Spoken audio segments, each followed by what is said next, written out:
What is going on, everybody? It's your boy Nothing But Skills. In today's video, I'll be showing you how to create a PvP build for ODZ that you could also use in normalized PvP.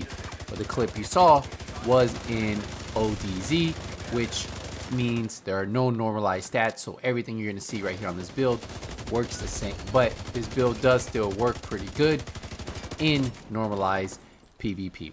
So let's get into the build itself. So if we're looking at the build, I am running a 2, 12, 6. Now, ideally, I would like to have 3, 12, 5. I don't really need to have 6 or 7. And that's because I'm not really going to be taking advantage of on the ropes. And you'll see that's on my backpack, but I'm not using it. So I'm not using on the ropes. And most of the time, I'm not even using spotter unless I'm running in a group. But we'll take a look at that in just a second.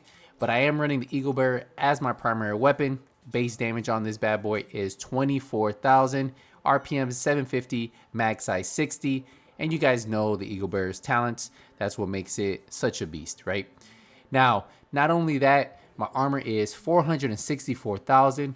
I'm running health of 57,000, skill power of 1,600, and it's a lot higher because of some of the utility mods I have on this build. Now for my secondary, I'm running a custom P416 with almost 20,000 base damage, so about 4K less than my Eagle Bearer. And then this has some really good talents for my build that I'm running. So if I didn't have the Eagle Bearer, I'll probably be running the same exact one. It has Optimus. Weapon damage is increased by 3% for every 10% ammo missing from the magazine.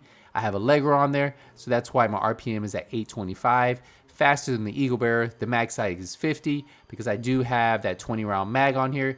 And then I am running Recharge.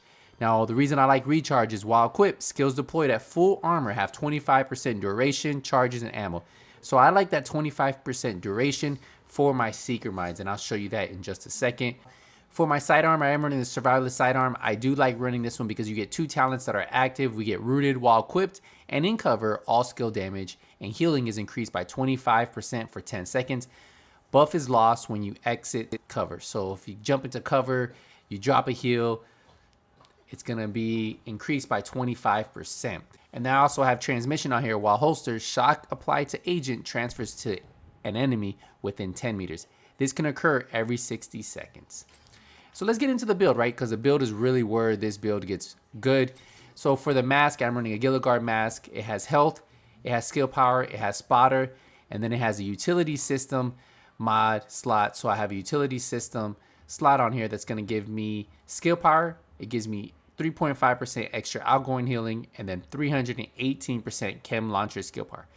We go into the chest. The chest has a 20% skill haste, 5% skill power. It's an Alp Summit, and the Alp Summit, I have a 2-piece, so that's why I'm unlocking those 2 pieces right there.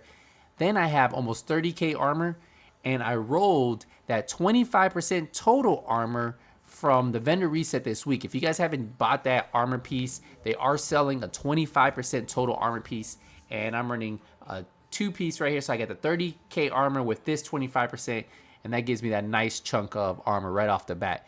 I'm running Bloodsucker with this one. Depleting an enemy's armor adds a stack of 25% bonus armor for 10 seconds. Max stack is 6. This is great for when you do fight multiple players.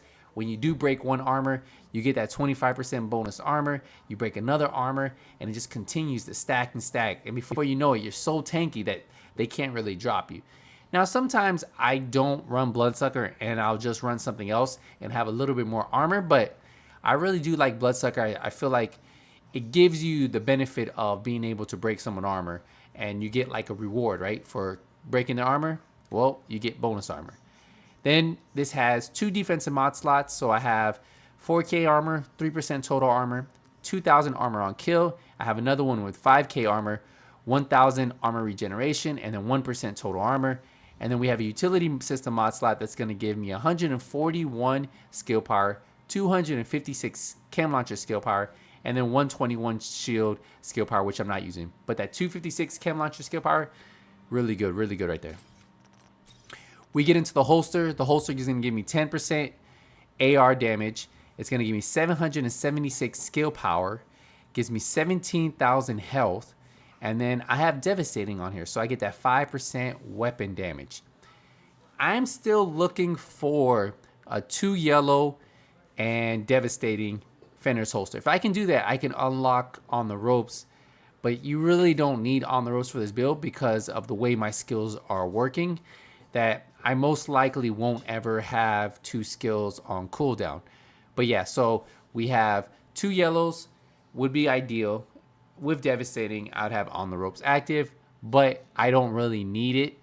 And having skill power and then having a little bit more health, if I could get a really high health roll on here, that would be a little bit more beneficial to me. Because I feel like even though I'm at almost 60k health, sometimes I can't even make plays if I get around the corner, if I get shot. Usually if you have around 80k to 100k health, you can do that. So ideally, if I could get like a nice 40k health roll right here with that high skill power and devastating, I'd probably take that. And I still hit hard enough with the Eagle Bear. We get into the knee pads. The knee pads, I'm running Gilligard. So I have a 3-piece Gilligard for the 5% total armor, 20% hazard protection, 15% pulse skill power. And we have the attributes of 11% total armor.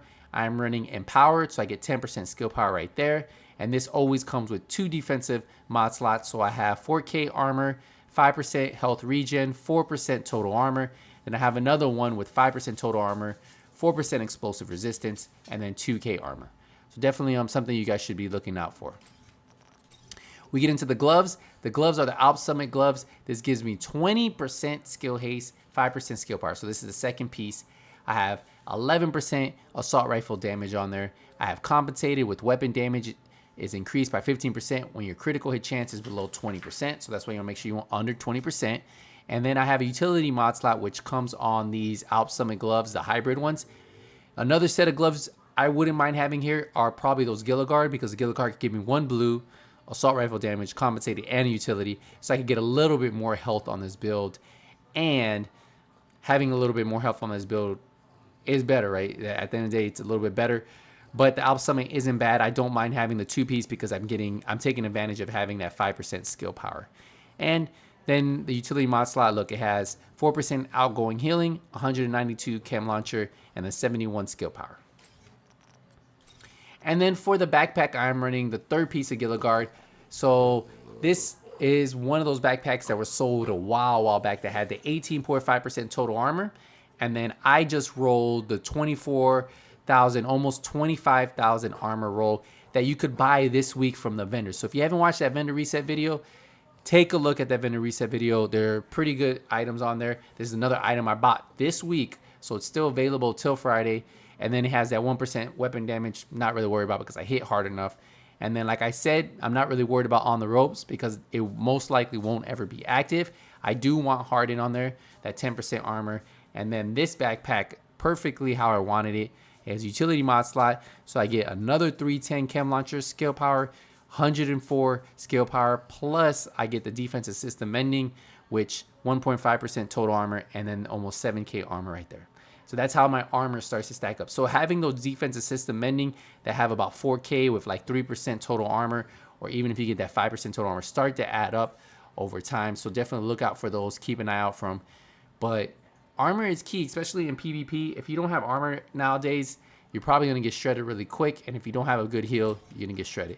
So since I am running this most likely in a group, or even if I run solo, I'm not even taking advantage of spotter, by the way. Like if I'm in a group, most likely a guy has spotter, so I'll take advantage of it.